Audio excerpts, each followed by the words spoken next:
I guess there is no public comment. So we will go to approving the January 29th minutes. They're very short, but Karen seems to have saved the day for us. So does anyone have any comments about the very short but very important January 29th minutes? Doris goes. I missed what you said, Doris. Yeah, there was something unclear in that now I had it all memorized and I don't. In the language, it might have been in the first paragraph.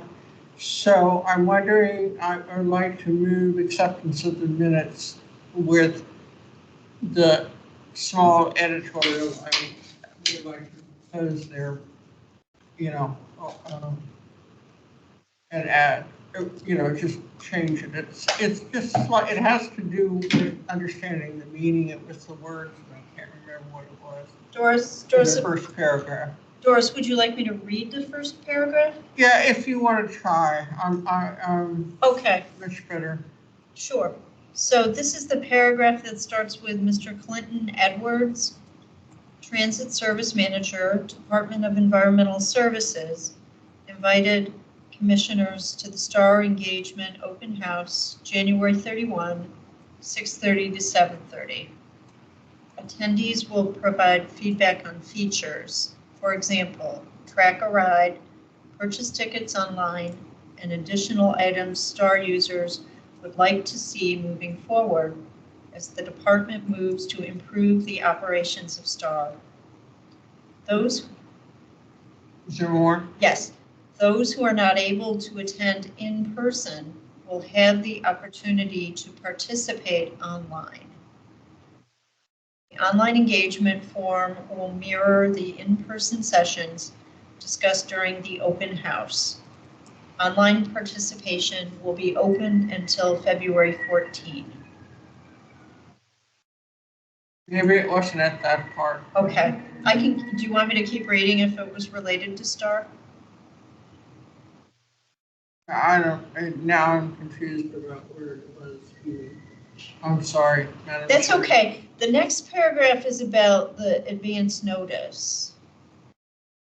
Snow day? The advanced notice of the event. Okay. So commissioners mentioned concerns regarding community members and STAR users not provided advanced notice of event. Mr. Edwards' shared information was shared with the Accessibility Subcommittee, emailed to STAR users the week of January 16th, and postcard mailers will go out to STAR users for feedback. Department of Human Services sent information on the open house to their clients. And it ends with commissioners asked, related to notifying communicating events, which of the two would include the minimum notification time for events, the county's communication plan, or the required communication plan by the Federal Transit? That's the part that needs to be clarified. It's a language clarification.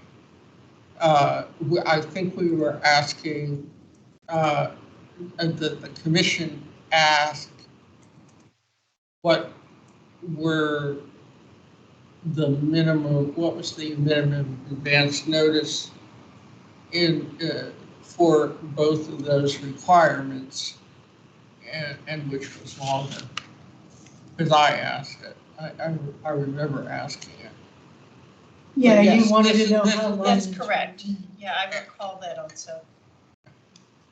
So just, clarifying that that's what we were asking, how long. He said, we did the minimum by the county. That's what I recall. He said, we did the minimum by the county, and then we asked what is in the plan, what is in our plan to the FTA, and what do they require as a minimum? But, I said that the wrong way. But Yeah. Yeah. So If you accept that, I'll edit it a little. Give it to Courtney. That's the place that I wanted to clarify. okay, thank you. If it's acceptable to commission, to adopt it now, and then I'll do it. I move that we adopt the minutes with Doris's amendment. Second. Any call to discussion? Nope.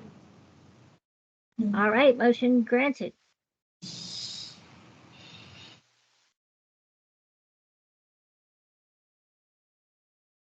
All right, well, thank you, Doris, for that carefully reading the minutes and that change.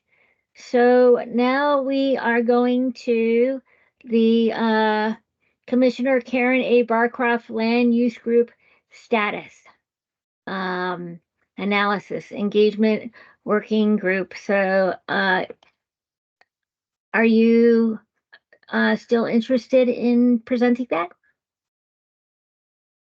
This is Commissioner Karen. So I represented the Disability Advisory Commission at the kickoff meeting for the Barcroft, trying to have the proper name, the Barcroft Land Use Analysis Engagement Working Group. So that group met on February 7th. There were about 28 different organizations represented. So many of the neighborhood associations, the Columbia Pike Coordinating Group, the civic associations represented, the Columbia Pike Partnership, the Transportation Committee, Parks and Recreation, Housing, Forestry and Natural Resources.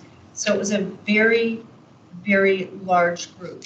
Most of the time was taken up by a presentation provided by staff that they talked about the project in general, and they had sent us the link to the plan that had been put together by the developer. And I can't remember their name. National. Pardon? National. Well, it's Jair, Jair. Jair Lynch. Yeah, Jair Lynch. That's correct. Right. It's Jair Lynch. They have a longer name. So anyways, the plan that was put forward is about 72 pages long, but the long and the short of it was it took about half the meeting for everybody to introduce themselves. There was a staff presentation in PowerPoint, and I actually should share it with Courtney to share with all of you. And I apologize that I didn't do it. And there was a very short period of, they indicated that 4 topics are going to be discovered, that are going to be discussed in these working group meetings that are going to take place through May: conservation and redevelopment of the site, multimodal transportation and parking, and then public open space and natural areas and urban design. And there was a very short opportunity that it was really just a meet and greet, an opportunity for the staff to give the presentation and then the working group chairs to kick it off. So I would say there were 20, maybe 20 just comment from the representatives about really what's important to you from the perspective of the civic association or any commission or committee that you might be representing. And I don't think I wrote her name down, but before I had the opportunity, I think she was from the civic association. One of the members said accessibility. So I bet that was Pam from the pedestrian advisory committee. That might have been Pam. Yeah. That was wonderful. Yeah. Who was it? I don't think I wrote her name. Pam, I always forget her last name, but she's the head of the pedestrian advisory commission, and she has made it she came to speak to our group once, to talk about how it was important for us to have overlapping issues.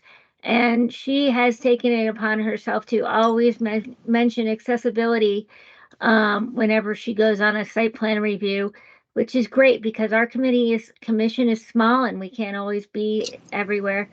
I So think, yes, Elizabeth, I think it definitely was her, but I couldn't have put it any better. I mean, I added some comments, but she just said, everybody is talking about this site and this project being a once in a century opportunity.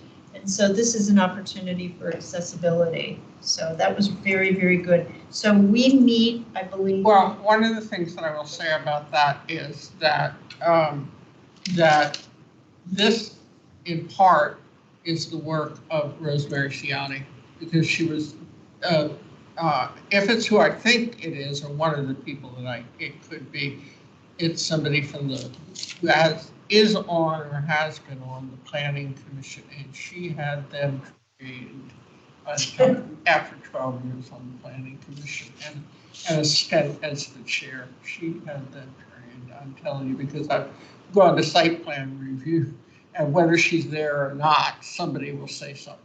It's beautiful. It's beautiful.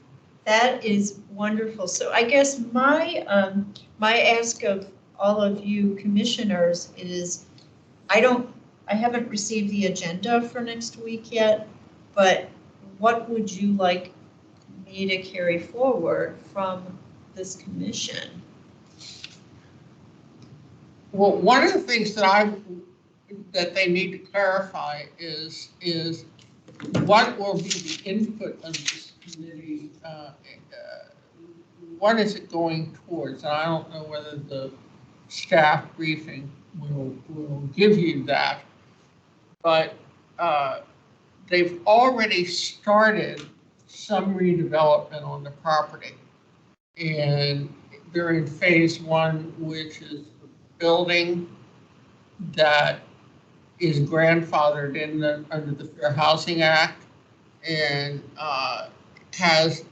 doesn't have accessible units now, nor units that are situated, on the property so that they could be made accessible. At least that's what they told the Housing Commission recently, when the money was, when they were seeking AHIP funds to help them with the financing. And the second phase, though, will be buildings, a couple of buildings, I think, or something like that, that are going to be made accessible, we were told, and with using bump out apartments like they did at Buckingham, since it's, an old project in the garden style for the most part. And so we need to be watching as this goes down the track, but I don't know. What I'm not clear about is whether this is another site plan review type committee, or, I got the impression it was something about land use around the area, but it's taking the same format as most site plan reviews do, which is, the architecture and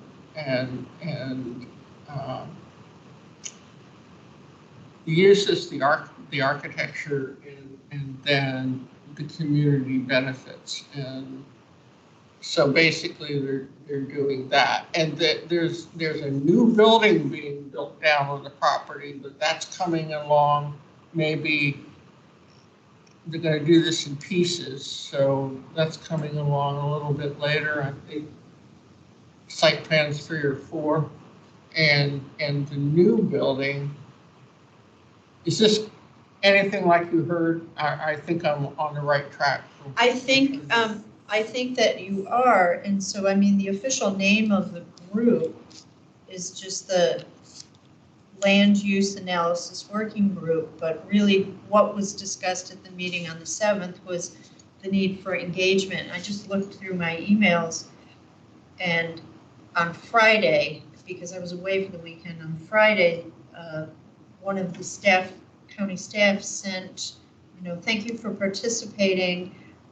Here's the recording, which I'll share all this with Courtney, and the summary, but they haven't given us any read-aheads. I just checked. So the next meeting is the 26th, and it's set on Friday next week, meaning this week, we'll provide read-ahead materials. So whenever I receive them, I'm just going to give everything to Courtney and ask Courtney to send it to you all. But in the interim, if you have, beyond what Doris has shared, if you have anything else you want me to, any questions or anything you want me to take forward. I think the transportation is going to be a big issue, and the pedestrian rights of way. And also what, if anything, they're obligated to do or should do regarding walkways through the property, because it's 1,300 units, and then they're going to build a new building. I'm not sure that actually increases the number of units, but they're going to build a new building, and that will be something we want to watch out for. And then also part of the new building complex will be a new community center with a pool that will be potentially, well, it's supposed to be accessible, because it's going to be a community center, and not just for residents necessarily. So those are some of the issues that will come up accessibility wise.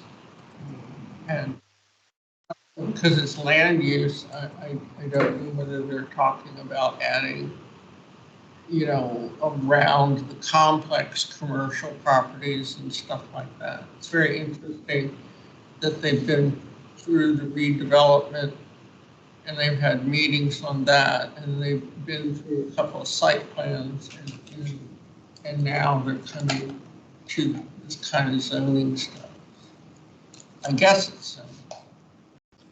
Okay, But it is a big project. it is a huge project, and they did mention possibly adding to the number of units, but there were no further details. So any other commissioners with questions or items you'd like me to bring forward representing this commission?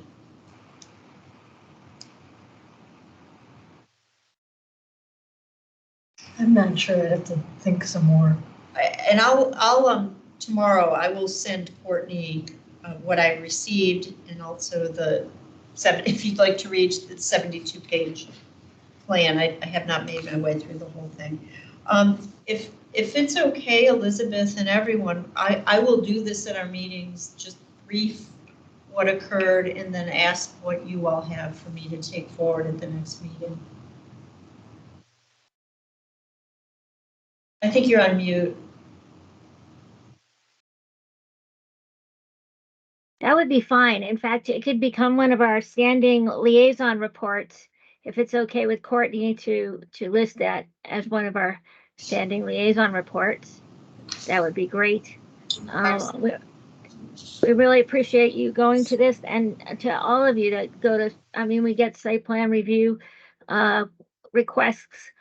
It seems like at least one a month. So I really appreciate Doris and Karen, you stepped up, our new member. So thank you again to you and to Doris for always sharing what you know of through the Housing Commission. So now we come to the chair's report. I do not have anything from last month or this month. As I explained, I've been on medical leave, but I believe that Courtney may have sent you all a letter from me saying that I am needing to step down as chair. I just don't have the time to commit that the chairmanship really deserves. So hopefully I will step down when a new chair is appointed. And so we could, I don't know that there's a formal process, at least that Courtney has mentioned to me, but I didn't necessarily hear from anyone that they were excited to become chair. But I guess we could take nominations now. Is that correct, Courtney, or do I have to follow a different process?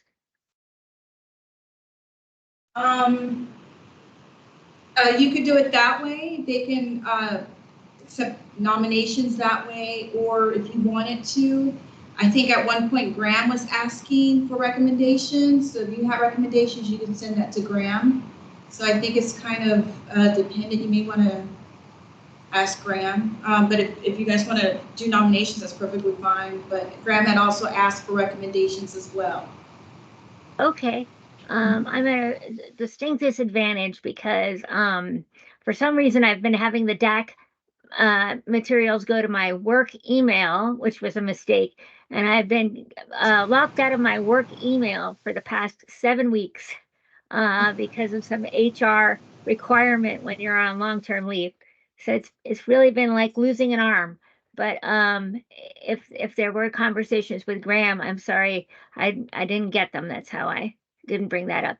But so if I think we should see if anyone is at least interested in being nominated here, because otherwise it would just be a shot in the dark to make reservations to Graham. So, Right. yeah. Does anyone want to nominate If themselves? anybody's interested in me doing it, I would prefer to wait until I find a job, but I would be willing to do it after that. But I can't tell you when that will be. So if anybody is wondering about me, that's kind of where I am with things right now. I'm really struggling to keep up with all of the things that go into all that. So again, Yeah. I'm willing, but not yet. I think that would be cool. I appreciate you explaining that, Alexa, because I know what it's like when you have to send out cover letters, 1,000,000 of them a day, or however many you've promised yourself. Doris, did you say something that I missed? Like what? I was wondering if I'd missed something that you'd said, but maybe not. No, I was just saying, I was just supporting the offer that she just made. And this is Karen. I was just saying, well, I'll support you. Yes, yes, and this is Karen. I am brand new on the committee, on the commission, so I would absolutely support you in any way that I could. Same here, because I just have too many, my hands in too many buckets right now to give the chairmanship, the chair role, the time it deserves as well. Right. Well, Alexa, we know that you are a wealth of knowledge, and I mean, I know that at least. So that would be great. The question is, would we be able to have interim chairs each month until Alexa was able to take on the position? It seems like that's one way to go. I know that everyone's been very amenable when we've asked for interim chairs in the past when I haven't been able to do it. So that is one possible way. Oh, or is that the kind of thing you were thinking, Alexa? Sense to me. Elizabeth? I was saying maybe we could have interim chairs. People volunteer to be interim chairs until such time as Alexa would be able to take over as the official chair. Yeah, I heard that. So what I wanted to say also is, we've been served, a couple of us have done meetings while you couldn't be here. And my understanding of my position is part of why I wouldn't seek it, but I might not even seek it anyhow. But I am under the understanding that the chair has to be an Arlington County resident. And that's fine. I knew that coming in. But I would be. Is that right, Courtney? I have to look into that, I guess. I've never had that question asked. I can research that. But nonetheless, I'm happy that Alexa or anybody else would do it. But whatever I can do to help, if we have interims where we need a chair and that becomes convenient. Well, Doris, I think you're one of the most integral members of the commission because you bring so much knowledge about housing, so much that you bring back from WMATA and from the housing committee. So,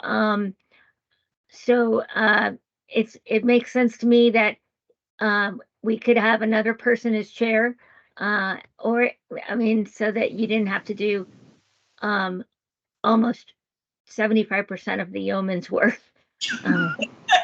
Yeah. We can always have vice. That's true. That's true. With a little libation. I didn't say it. I agree. Well, we don't know. I guess Justin and some others aren't here, so I don't know what you guys think. Should we just say, well, they weren't here and they haven't contacted me, so we can go ahead with our plan of nominating Alexa? That would be my preference. Or we could wait until we can put out another call for folks to contact me or Courtney if they're interested and hold it over until next month. Does anybody have thoughts on that? What do we need to do for the next meeting? I mean, if there's not, we could wait if there's, except I guess going into those, the commission meetings on the budget stuff, right? Right. Oh, yes, yes. That's a very good point, Doris. We have been asked to be on the commission budget meetings. So it doesn't have to be the chair of the commission that goes. It could be anyone that goes, but they specifically have sent the invitation to the chair. So it would be best if somebody who is thinking about being chair, like Alexa, might be interested in going to that budget meeting.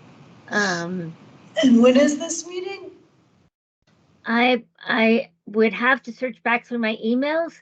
Hopefully it would be after our next, I know it's in March, March But- 5th, March March- 5th.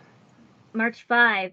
So in fact, maybe we should dedicate some time after this conversation to identifying what we might want to have proposed at the budget meeting, rather than throw Alexa in it,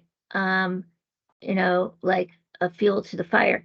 I'm happy to try to go in March, rather than try to ask somebody to be ready in a matter of 2 weeks.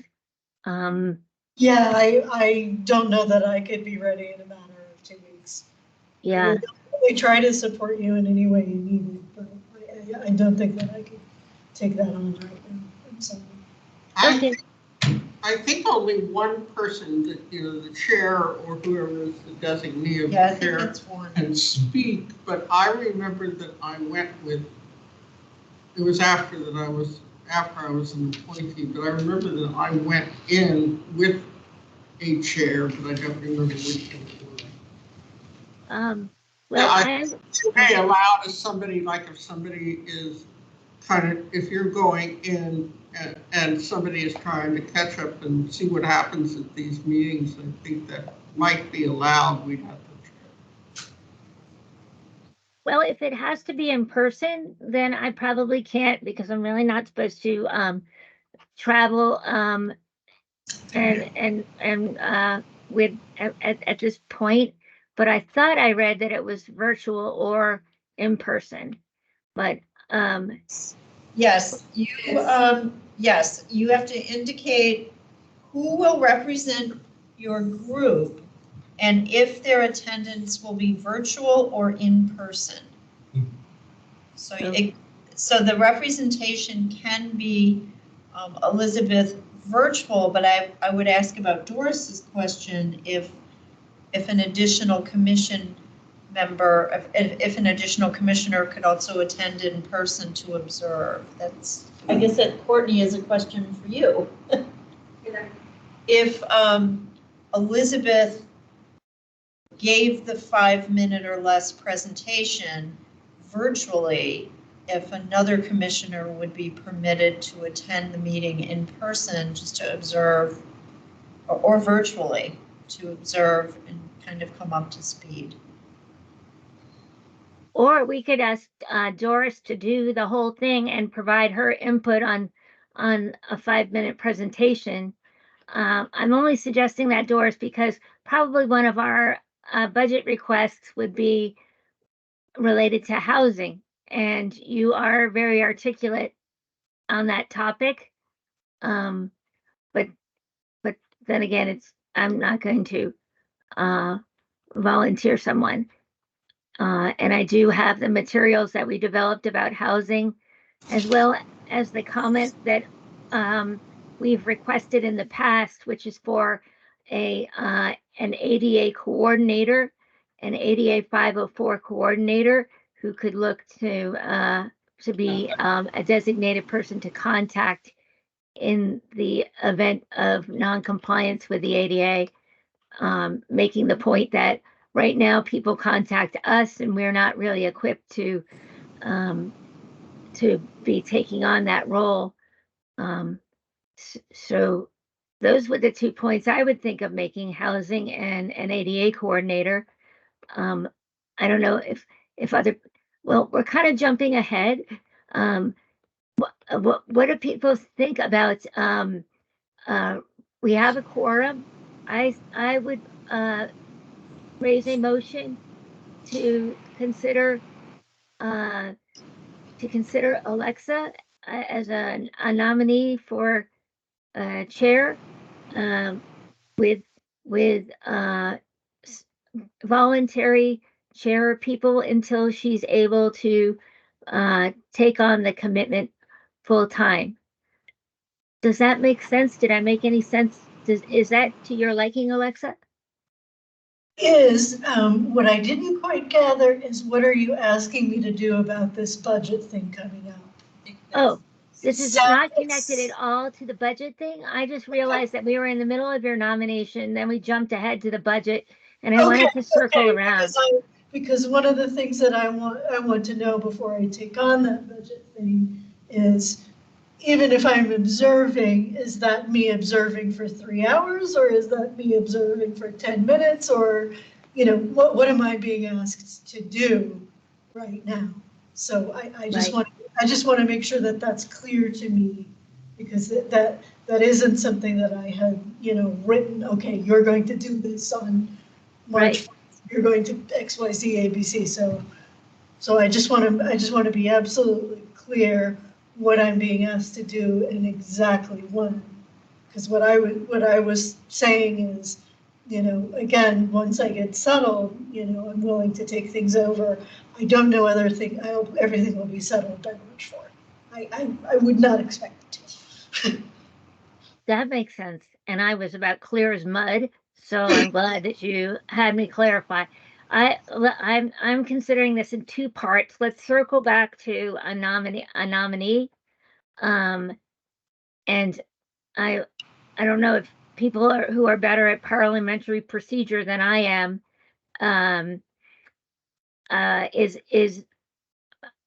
are we allowed to take a vote now on Courtney as the designated new chair at the time upon which she is able?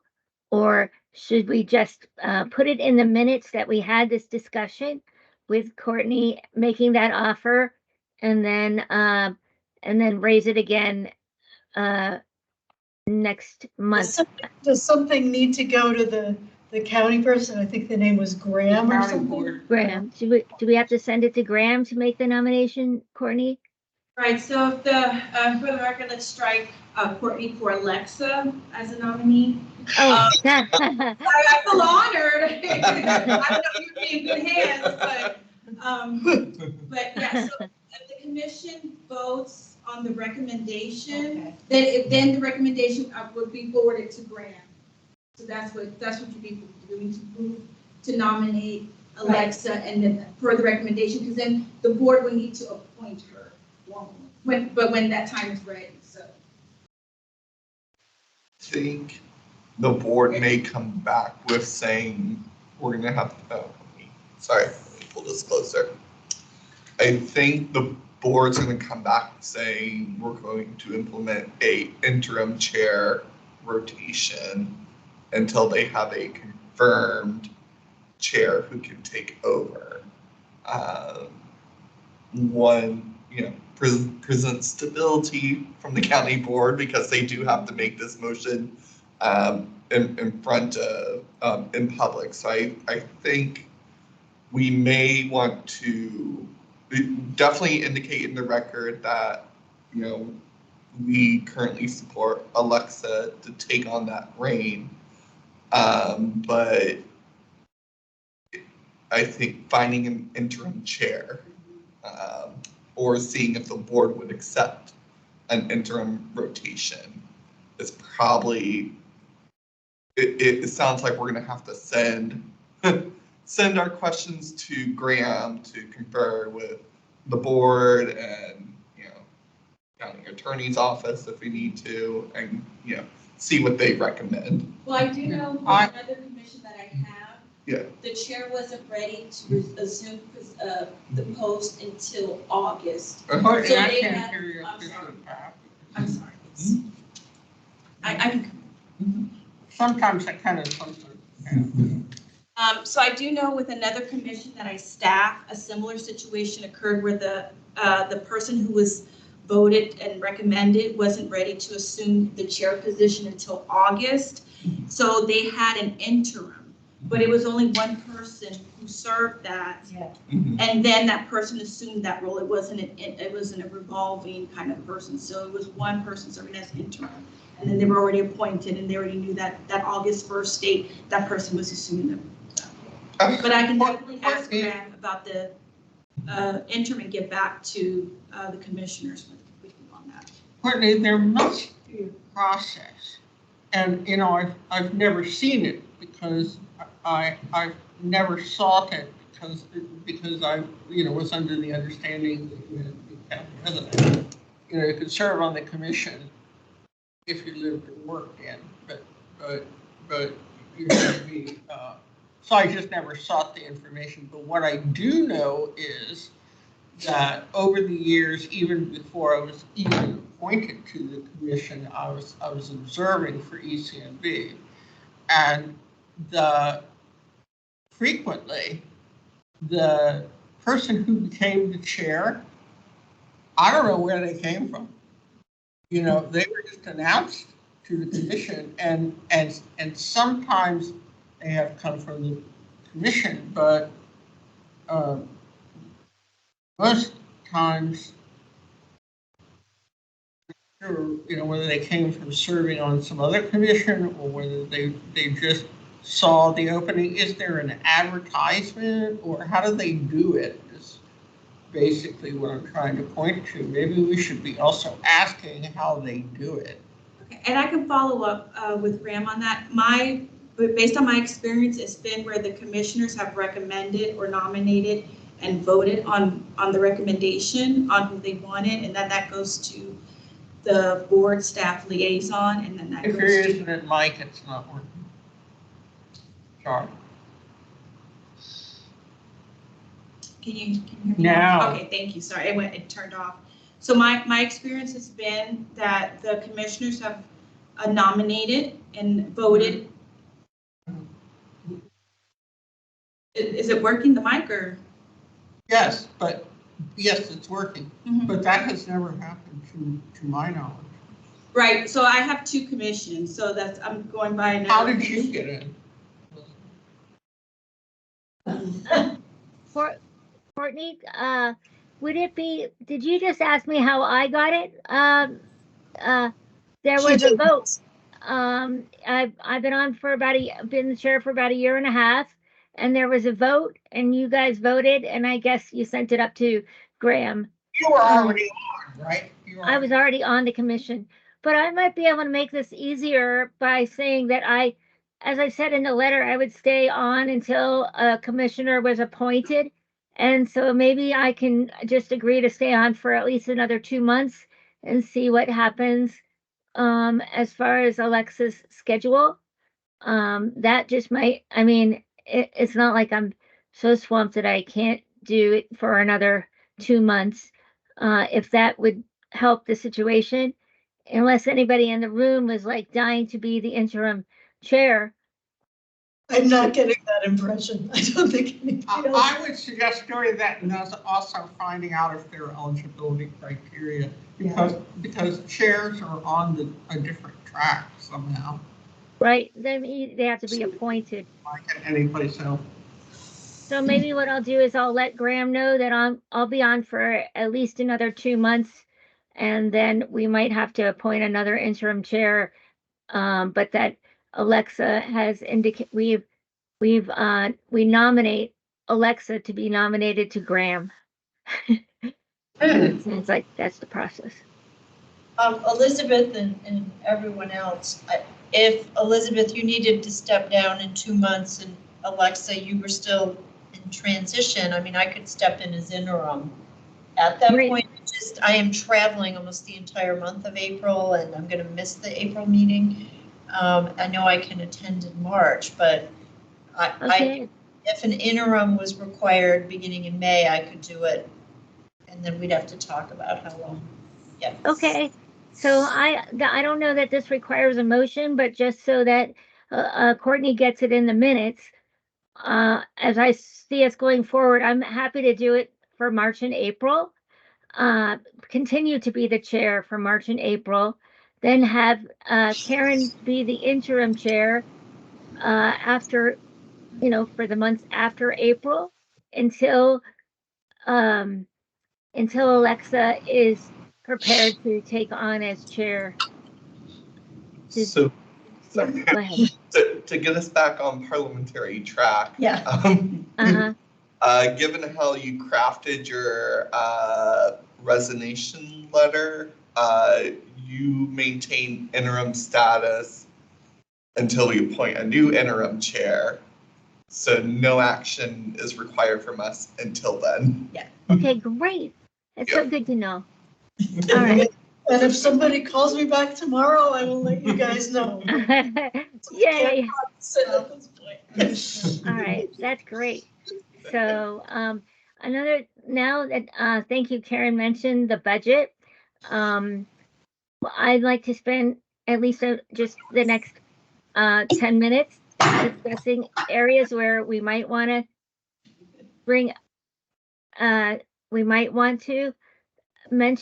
have somebody mention at the budget. Right now, I'm happy to go to the budget meeting, but it would have to be virtual. And if anyone else would like to go in my stead, it sounds like we can appoint whomever we want to go to the budget meeting. If somebody thinks like somebody like Doris would like to attend for the commission, Doris or Alexa or anyone else. I've already mentioned 2 issues that I would think I could raise based on the housing issue, based on the letter that we wrote many months ago, the ADA coordinator position, based, as I expressed earlier, the need for somebody to be able to have a specific county person to report lack of ADA and 504 compliance to, because as we know, the county right now just has somebody taking in information on Virginia code issues, and that's not sufficient. Does anyone have other issues that they would want to be raised or to be raised as a higher priority than those 2? Yeah, yes, Doris. So I think in the context, the housing issue in the context of the county budget, Uh-huh. I'd be offering to them that they should consider having such a person either in the Office of Human Rights, but who is a dedicated person, or in code enforcement. And if they don't like that, I'd say in the county manager's office, but which is where Office of Human Rights is anyway. And utilizing, and the reason I say those two places is, and utilizing a mixture of county funding and general funds and the consolidated plan, which actually provides some money to the Office on Human Rights for doing fair housing testing and such. And one of the things that we've sought over the years has also been an increase in the number of investigations of discrimination in housing on the basis of disability. And the other thing that I will mention that's related to the budget, that I think is really important in any, at least in testimony, if not mentioning in the meeting, is that no matter what happens at the state level, and no matter what any jurisdiction does, we need to make sure that the county's budget is sufficient for WMATA to fully fund bus and rail service and help with the combined problem of $750 million in budget deficit for WMATA, because Arlington residents are so heavily vested in bus, rail, and Metro Access, because Metro Access is the key to STAR, getting STAR service. So, and all that has the risk of being cut back starting July 1 if the county, because the county's money, the county's operation subsidy for WMATA is separate from whatever the state kicks in. And we're working on our General Assembly members now, but the budget has to increase for WMATA to make sure the money is made up, and every single Virginia jurisdiction is going to have to do this. And then I guess full funding for STAR as well, because right now, STAR, correct me if I'm wrong, Alexa, but STAR appears to have its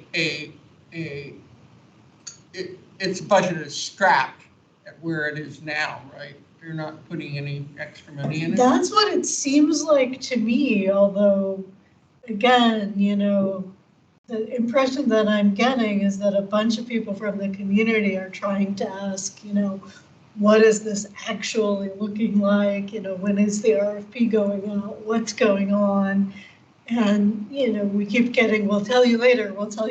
So they're going to make improvements, right? But nobody, but yeah, but are they asking for more money for that? I have not heard that, and I'm saying, given that I have not heard that, I think it's a safe bet to assume that they're not asking for more money, because they would have said it if they were.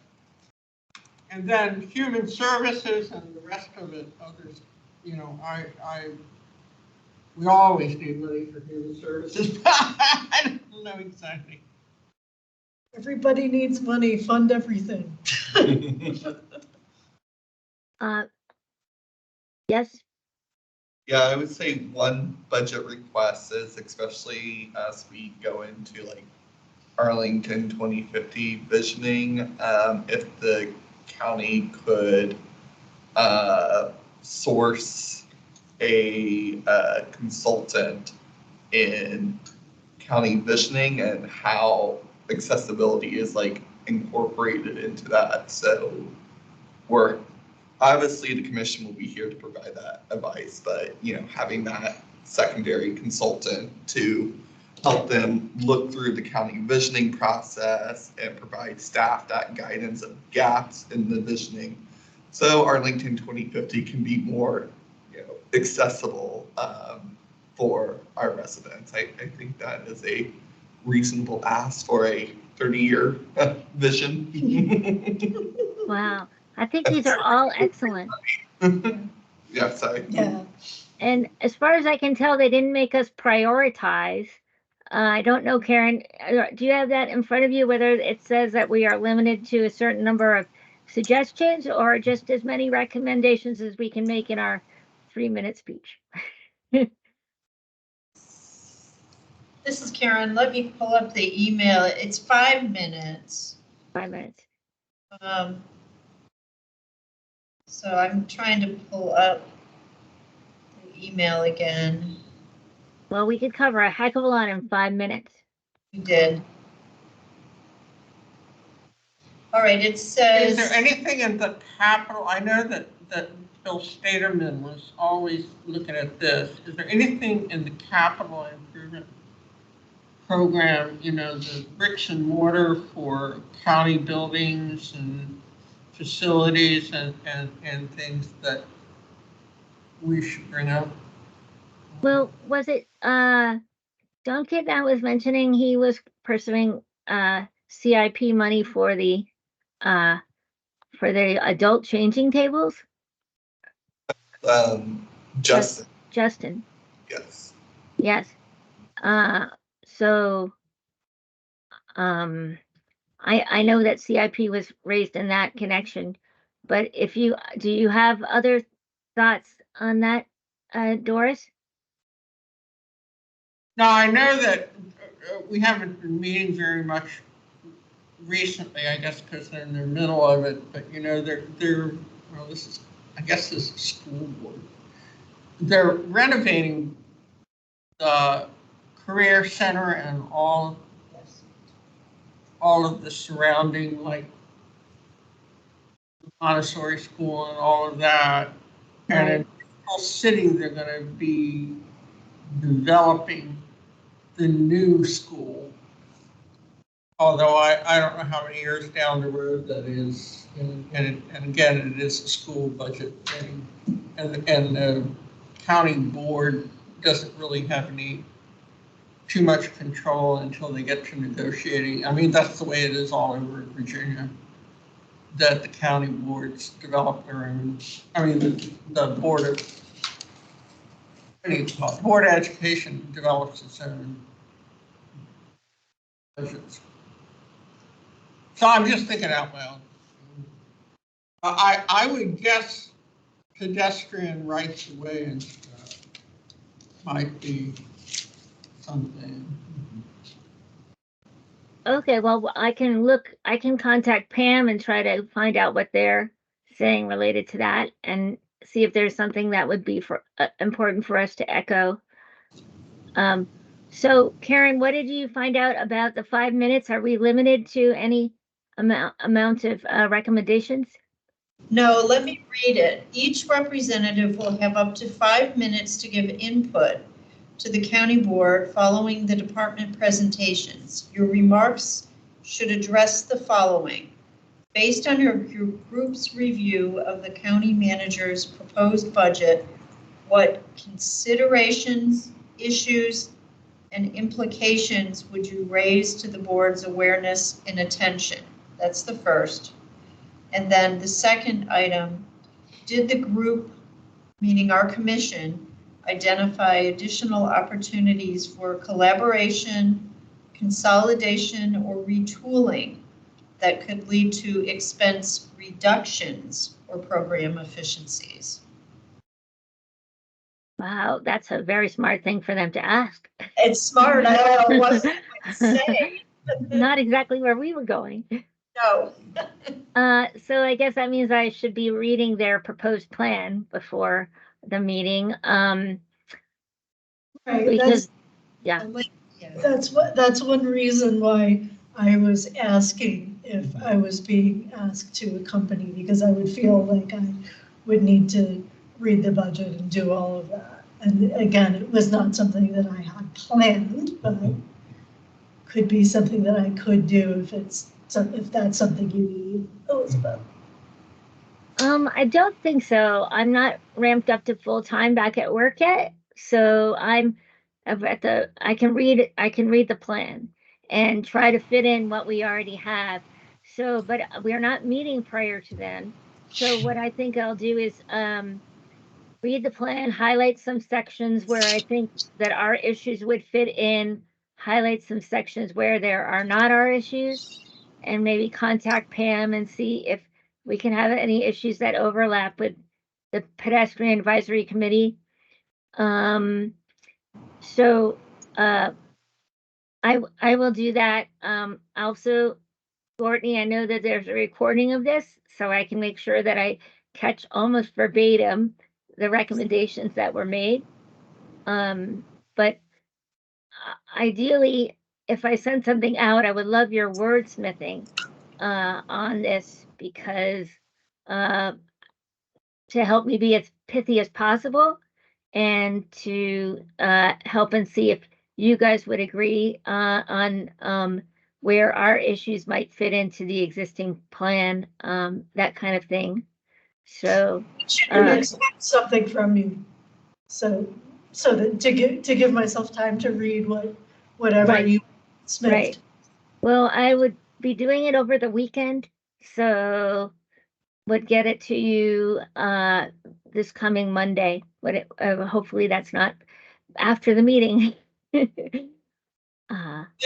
is the moment, I forgot a very important thing. This is the moment to say something about our need for, if we feel that we have a need for, our need for more funding for our grantees. And Courtney, can I ask a nosy question? How much time do you dedicate to the DAC? I mean, how are you paid to do other jobs? Are you only part-time to us? That's what I meant.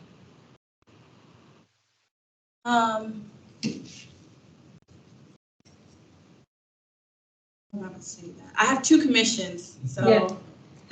But you're Because if we don't have I'm a salaried, fully yeah. full-time person for a jurisdiction this size, there's nothing wrong with us for advocating for it. I know that even now, I think, but I know for sure that just a few years back, Fairfax County had 3 people staffing the commission and disability services for their county. So surely we should have a full-time one. But anyway, that's just the logic that maybe just, even if it's 20 seconds or something, or whatever you need. I would say, And to do it, we can't properly do any kind of real assessment of the need. We need somebody who would have time to do some kind of real assessment and engagement with the disability community on a more regular basis. How about that?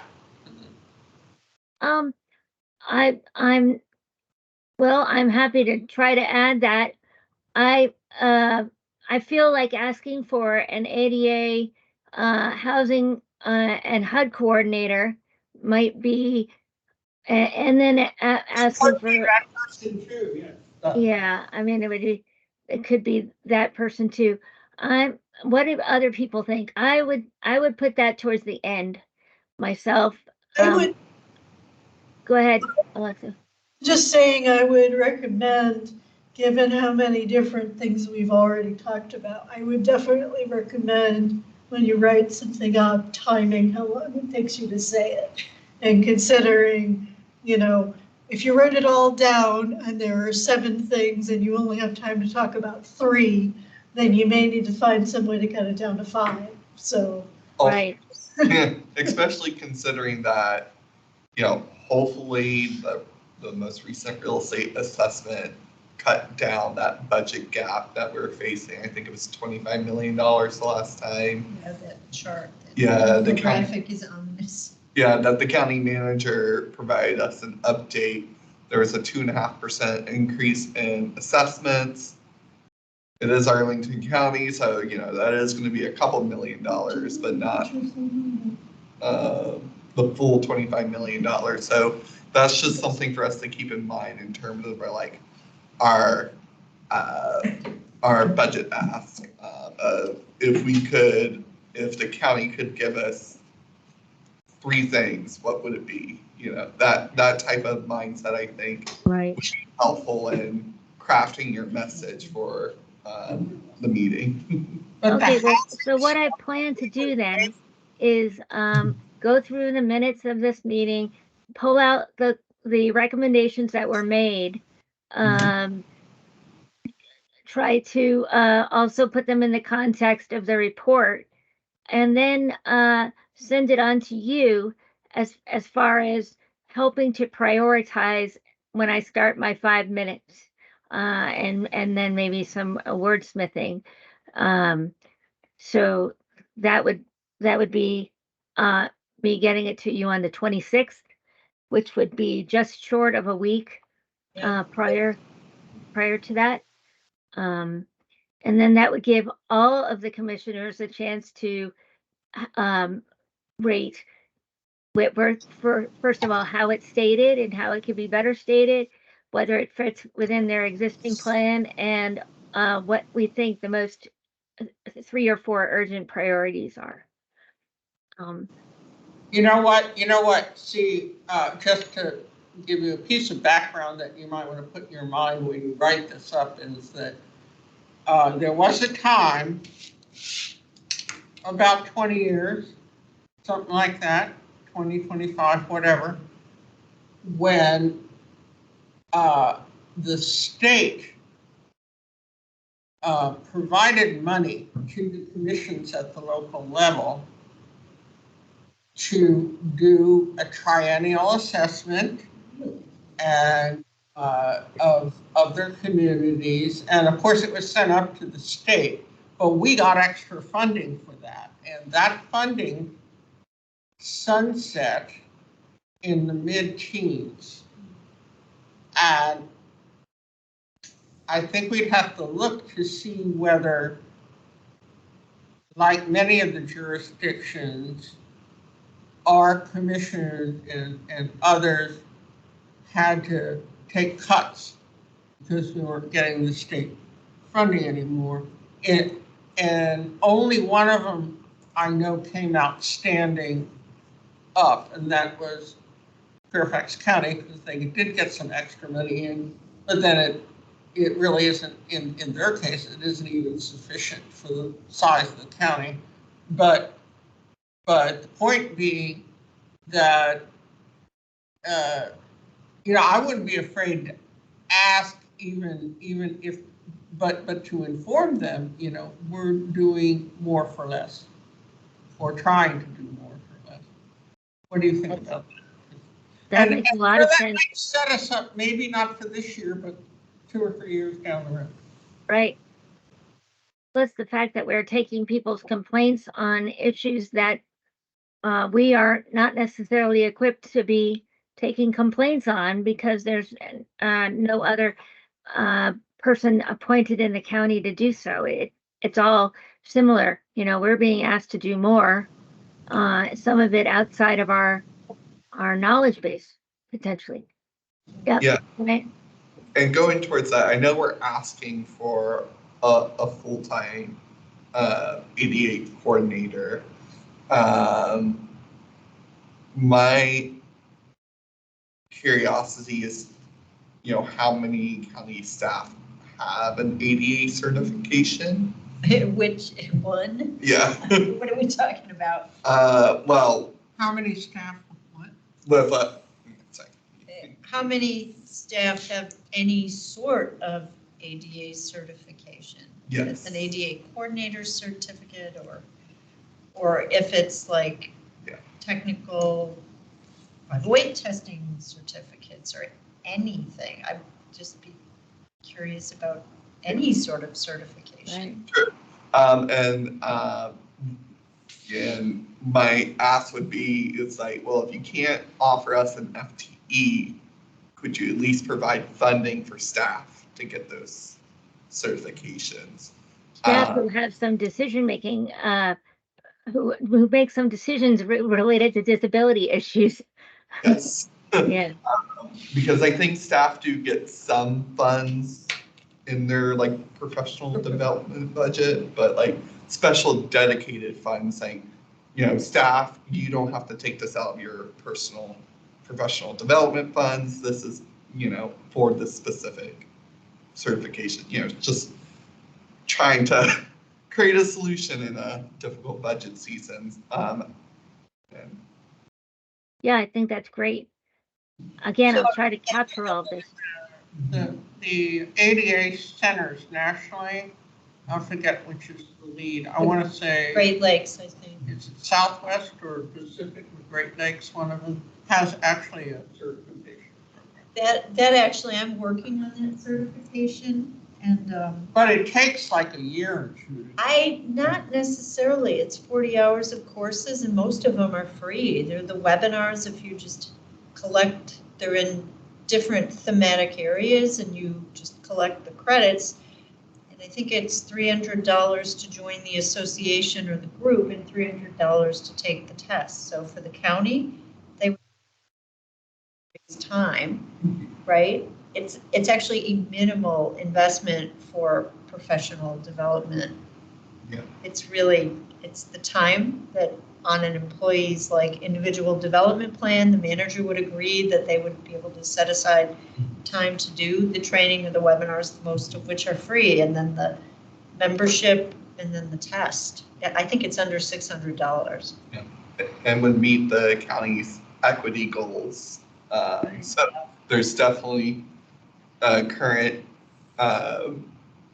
program in process, hoping that the county manager would dedicate a champion to that. And then on a related note, the Department of Homeland Security, their Trusted Tester 508 program is free. Mhm. Those courses are all free. They're pretty technical, some of them, but there's no cost.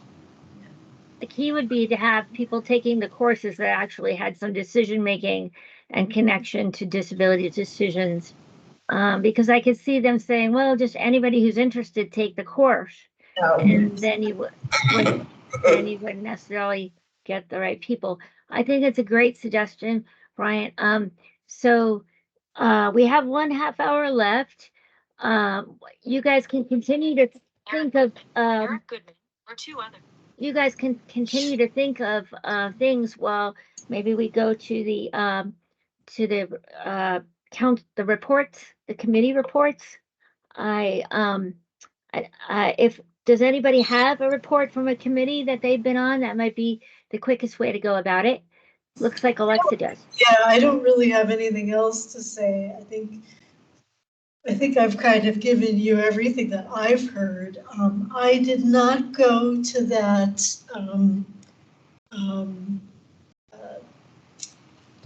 meeting on STAR where they were soliciting feedback from people. Did anybody go I to did. that? And I anybody did. who Are you did talking care about to say anything about it? So that was the meeting that was at Central Library. So it wasn't a meeting, it was the open community feedback Yeah, I can't session. remember. I'm sorry, I got the name of it. It was the program manager, of course, I can't remember his name. Sorry, I can't. I'm sorry, Doris, is that better? No, you need to use the mic to check it. Is it awesome test to show? Where's the? Yes. Yes. Is that, yeah, go ahead. Yes, Yes? Yes. Okay, it wasn't on. The session was at Central Library, and there were a few attendees. I was there at the beginning, but as the program manager explained when he was here, they had a series of boards, and then they were stations that were manned by folks from the program, and they focused on the issues that they identified that came out of what they said were the issues that people had raised. I probably was there 20 minutes, 30 minutes, and maybe there were 6 people attending. Yes, that's what Rose, And she- Roseanne Ashby. And Roseanne was there. I actually She spoke to and- Roseanne. She and Paul, and that's what they wrote, 4 to 6 people. I'll be with them. I'm sorry, I just wanted to confirm your observation. Yeah. The other thing is that they've approached ECNV now, Oh, they finally approached you? but guess what? They approached saying they'd like to come and talk to a staff meeting. That's not what this commission suggested they do. We suggested that they, send their announcements for these input sessions through us and let us advertise them. And then they said they were coming to visit, will only be staff. But our staff said, no, we want to have some consumers in it. So if anybody wants to know about when that's set up, they also, I think, probably wanted it to be before they were getting together a budget. That's what this is all about, I think, to feed into the budget process and the contract. You think so, Alexa? I think so. I think, For what they want to do, but one of the concerns for the members of the community was that if that doesn't address the problems and the issues like long waits for, what they're going to do about that, how they're going to long. yeah, I mean, Reliability and penalties on. did they discuss those things at that meeting? No, that's the thing. That's what everybody objects to. No. Okay. No, yeah. what they said was, well, we've determined these are the 4 or so, issues, and so people, come to these stations, and you basically rate how important is this issue to you. But they didn't get into the details. I even asked, well, what if someone's got a comment? I think it was about the ability to check on your ride status. I think that was one. Well, I said, I'm going to ask you a lot of questions. I actually am a commissioner, but I'm new to the commission, so I'm going to ask you a lot of questions. I don't know much about this. So explain to me, if I've made my reservation, how do I check on the status of my ride currently? And it was like, well, meaning there really isn't a way to check on the status of your ride. And that's exactly what they did with the CAC. They said, these, right? I mean, am I wrong about that, Alexa? No, you're not wrong about that. And the people from the SOS group, they were there and said that nobody wanted to hear it. Right, and this is what I find very troubling is, my understanding is that they're, I'm not sure exactly where they are in terms of putting out a request for proposals, but one of the things that came up as an issue with the previous county folks that handled STAR was, Red Top Cabs started to have this problem where they weren't showing up. And the way I recall what happened, the county said, oh, don't worry about it. We're going to look into our contract and find out what we're authorized to do to discipline them. And then they found that they weren't allowed to do anything. And so if we are looking at proposals and all that, if we're looking at the nitty gritty right now, what is being put in these proposed contracts about, these missed rides and things? Because these missed rides and things, my understanding is that part of the reason this is a problem is because, people don't really take taxis the way that they used to before Uber and Lyft happened. So if we want to be able to do something about this, we really need details about what they're looking into putting into contracts, because, I don't want it to be, 3 years from now and the same thing is happening and they're going, oh, we'll discipline them. And then the question is, according to what? And then the answer is we can't. So this is Karen again, I don't mean to belabor the point, but now I recall that I sort of cornered Mr. Edwards and asked him about the request for proposal process, and asked, when you put out a request for proposal, you do your research, so you look at similar requests for proposals or other jurisdictions. So I asked him what they were using as other jurisdictions, and if they had given thought to reviewing these other proposals to put those standards and metrics for contract performance. And he said, well, we're going to comply with the ADA. And I said, well, of course, but what I'm talking about is there's performance measures. So if there are like, for example, if there's 3 reported instances of a no-show and there's no follow-up, then the county could determine they don't get paid that month. Like, you can put that in a contract. Right. Well, it should be there because it is an ADA requirement. I'm not sure that he knows what the ADA requirements are. So we had a very nice discussion, because I said, you did that survey, and my suggestion is when you do another survey, you benchmark these other jurisdictions and ask them, could we see your surveys? So I was trying to be polite, but yes, so.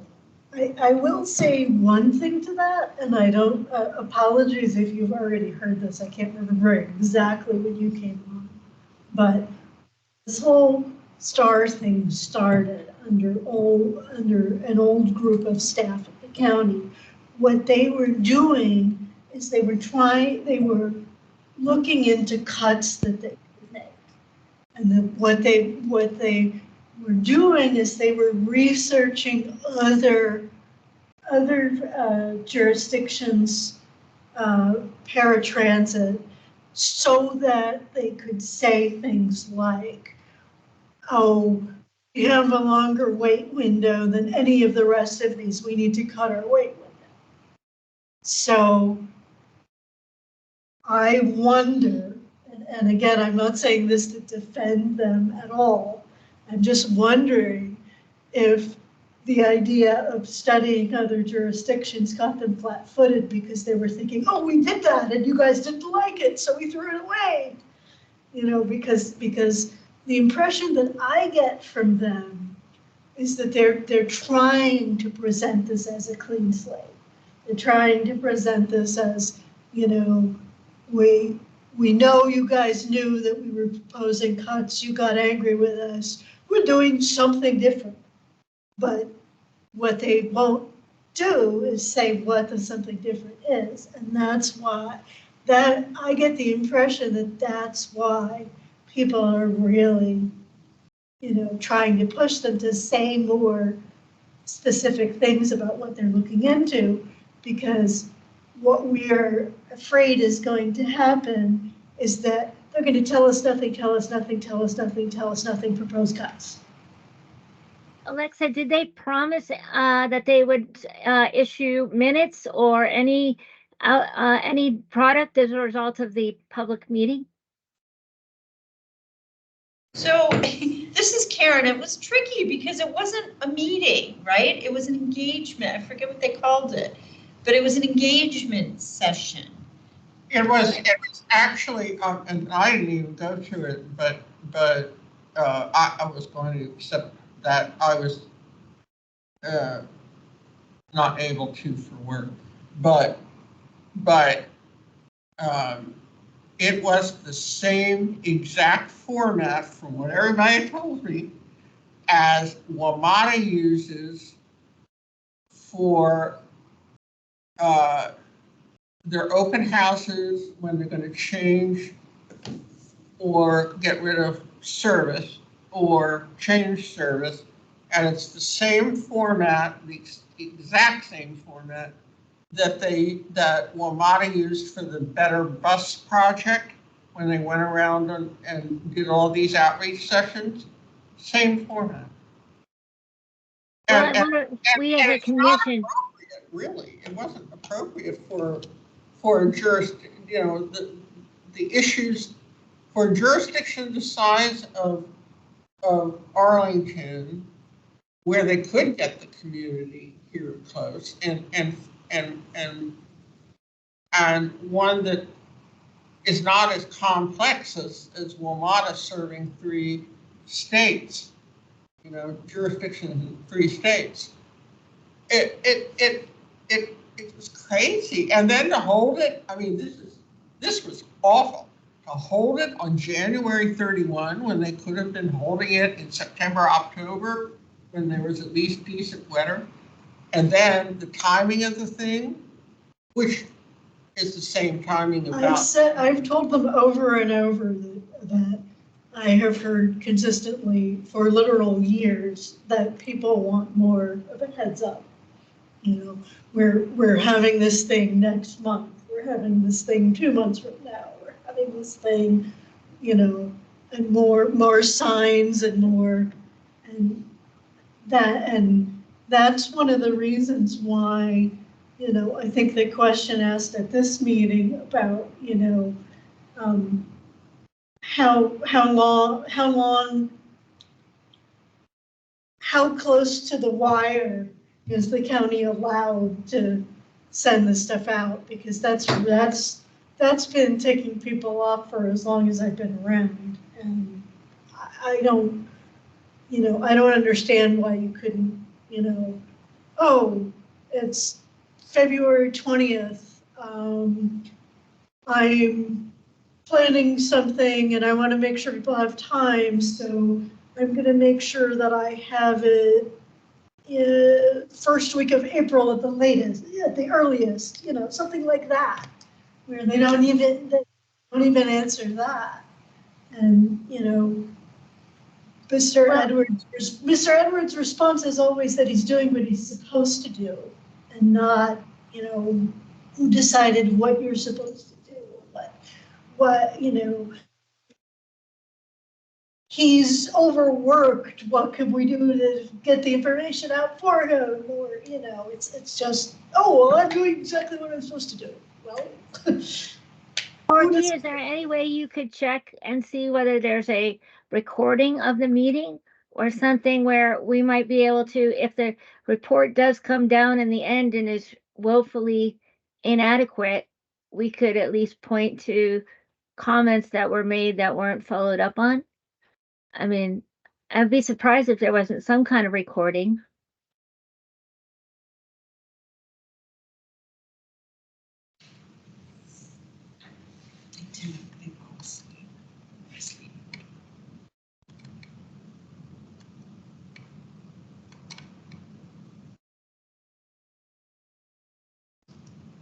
Yes, I record all meetings, so last month's meeting's already posted. I can share it with the commission when I send out the minutes. Or are you asking about this, about our last meeting? Yeah. Or are you asking about the event? when Mr. Edwards came, or? Yeah, no, I was asking about the event, the public event where people raise these things. I asked Mr. Edwards if he recorded the meeting at that event. Great. That'd be really great, because not that we necessarily have time to listen to it, but if the report comes back crappy, somebody could take the time to listen to it and say, well, what did you do with our feedback here, here, and here? Potentially.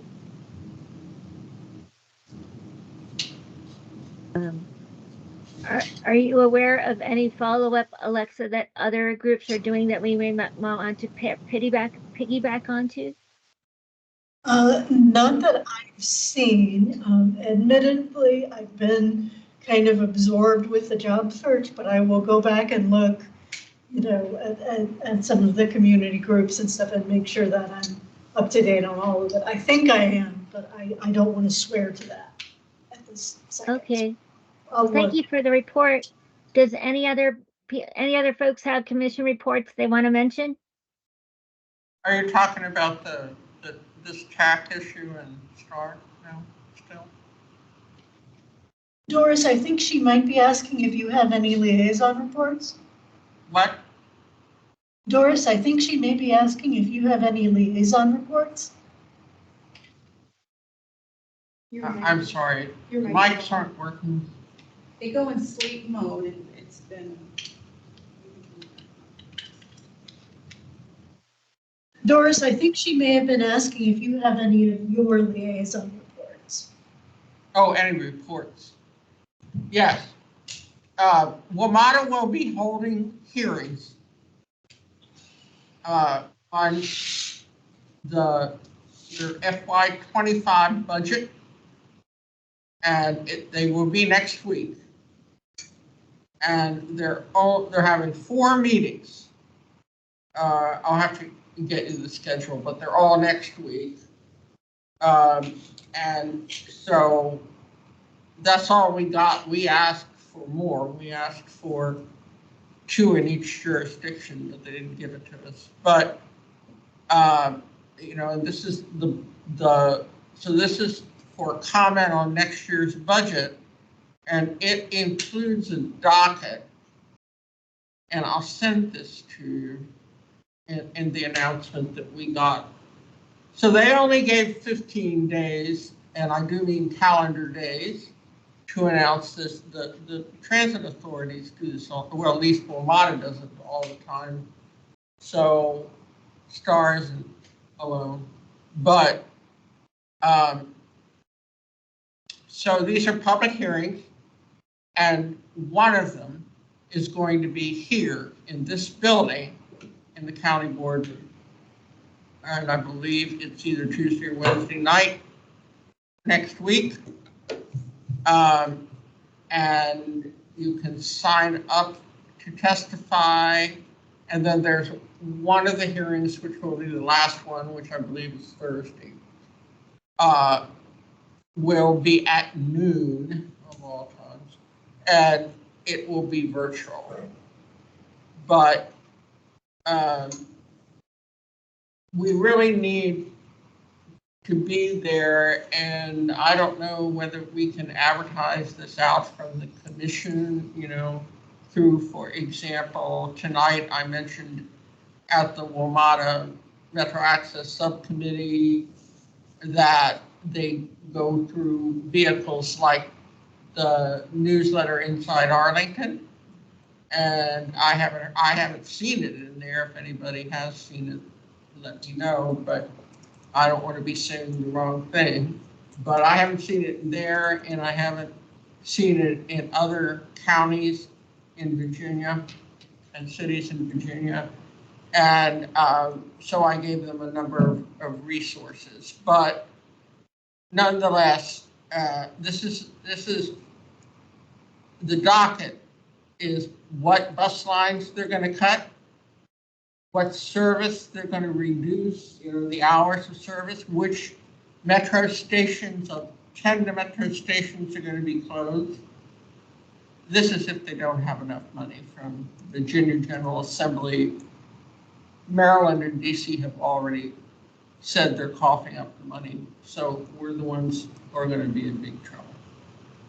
So anyway, so we need to get there and talk about how important bus and rail service is to people with disabilities who don't drive, and how important ADA paratransit metro access is for our communities, and so we can get to jobs even if they're over in Maryland or wherever, in DC, wherever. So that's any member of this commission, but if anybody can get the word out that people should either come or come to the virtual hearing, it's important. The other hearings will be held, one will be held downtown at WMATA. One will be held in Silver Spring near the downtown Silver Spring Armory. And then, like I said, the third will be here in this building.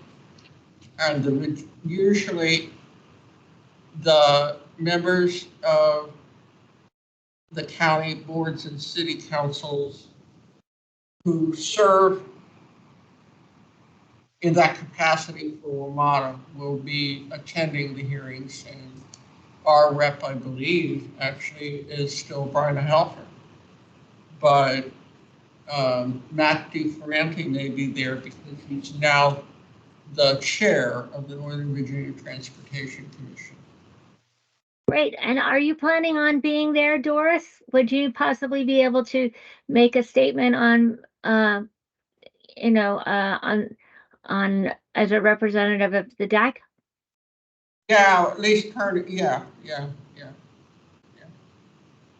I have to figure out how to divide that between Doris Reyes and being Doris Reyes. They never let you testify twice, but I'll figure it out. Okay, great. But if people have ideas, please come forward. But it would be good to see other faces who, that we need to pack that. Definitely. So all of us need to send out information about it. So we are almost at the 9 o'clock hour. Does anybody have anything that they wanted to mention that they haven't had a chance to?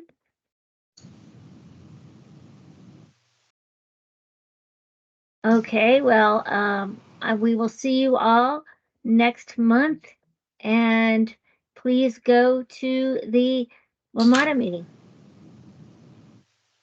A motion to adjourn? Oh, motion to adjourn, seconded. One thing, real fast. Sure. Yeah. So, thanks to Brian, we had a bill in the Virginia General Assembly introduced by the new delegate McClure. And I don't know whether you've seen that she decided in the end to call the bill back to carry it over to next year. That's a good decision. I think she saved her bill entirely by doing that, because it might have gone to committee and been tabled. And if it had been tabled, it would have been gone. It would have been a dead issue. Yeah, a unique perk of our citizen legislator. You only get 60 days to push bills in, but we were able to get a draft bill in. Oh, it has to be reviewed. Yeah.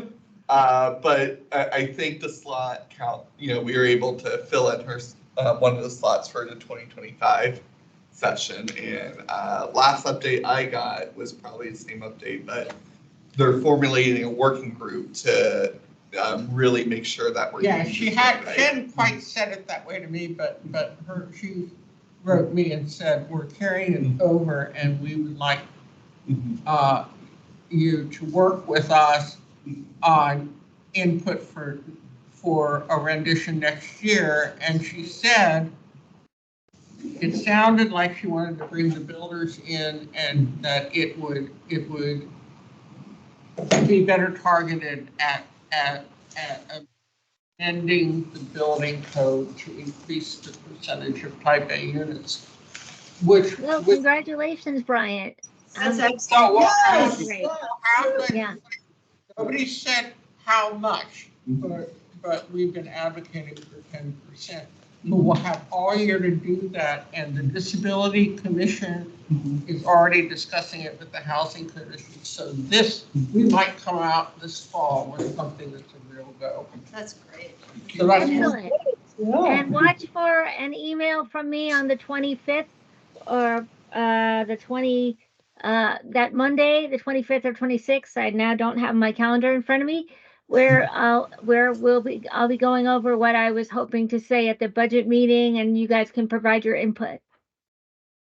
Great. Will Thank you. Have a good night, everyone. You too. Shoes are gonna play.